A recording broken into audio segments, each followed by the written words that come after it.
গল্পটির নাম হলো উপকারী বন্ধু। এক জঙ্গলে একটি গুহায় বাস করত একটি সিংহ। তার সাথে আরও বাস করত দুটি কুকুরছানা। রাতে সেই গুহার একটি পেঁচাও এসে থাকত। গুহার বাইরে থাকত একটি হায়না। হায়না সিংহকে ছায়ার মতো অনুসরণ করত। সিংহ ছিল সেই বনের রাজা। সারা বনের সব প্রাণী তাকে ভয় পেত, তবে কুকুরছানা ও পাচা সিংহকে মোটেও ভয় পেত না। হায়না অবাক হয়ে দেখত হিংস্র সিংহের সাথে দুটি কুকুরছানা আর একটি পেঁচা খুব সুখে শান্তিতে বাস করছে। একদিন সিংহ একটি হরিণ মেরে তার গুহায় নিয়ে গেল। সে ভীষণ ক্ষুধার্ত ছিল। সে পেট ভরে খেলো। কুকুরছানা দুটি সিংহকে বলল, দয়া করে আমাদের কিছু খেতে দাও, আমরা ভীষণ ক্ষুধার্ত। খাও, তোমাদের যত খুশি খাও, বলল সিংহ। বলে সিংহ আরাম করে ঘুমিয়ে পড়ল।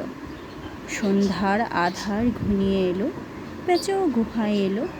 সে গুহায় একটি ইঁদুর দেখতে পেল। পেঁচাও ছো মেরে সেটিকে মেরে ফেলল।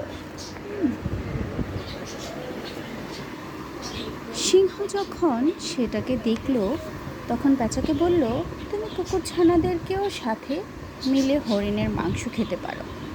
হায়না তখন গুহার বাহিরে দাঁড়িয়েছিল। সেও ভীষণ ক্ষুধার্ত।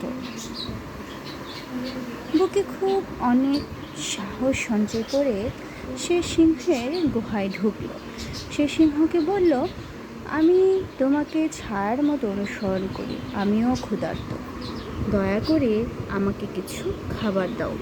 সিংহ বলল, তুমি যতই ক্ষুধার্ত হও তাহলে আমাকে সে কথা জিজ্ঞেস করছো কেন? তুমি বনে চলে যাও এবং শিকার করে খাও। কিন্তু হায়না সেই কথার আপত্তি জানালো। কুকুরছানাও পেঁচা সে খাচ্ছে। সিংহ বলল, তুমি আমাকে ছায়ার মতো অনুসরণ করো ঠিক আছে, কিন্তু তুমি আমার কোনো কাজে লাগলে না। সিংহ বলল, শোনো, যদি কোনো শিকারী জঙ্গলে আসে তখন কুকুরছানা দূর থেকেই তার গন্ধ পায় এবং তারা চিৎকার করে আমাকে সতর্ক করে। আর পেঁচা হলো রাতের রানী। সে রাতে আমার গুহার ইঁদুরের হত্যা করে যেন তারা আমার ঘুমের কোনো ব্যাঘাত ঘটাতে না পারে। সুতরাং কুকুরছানা এবং পেঁচা আমার খুবই উপকার করে থাকে, তাই আমি তাদের খুব পছন্দ করি।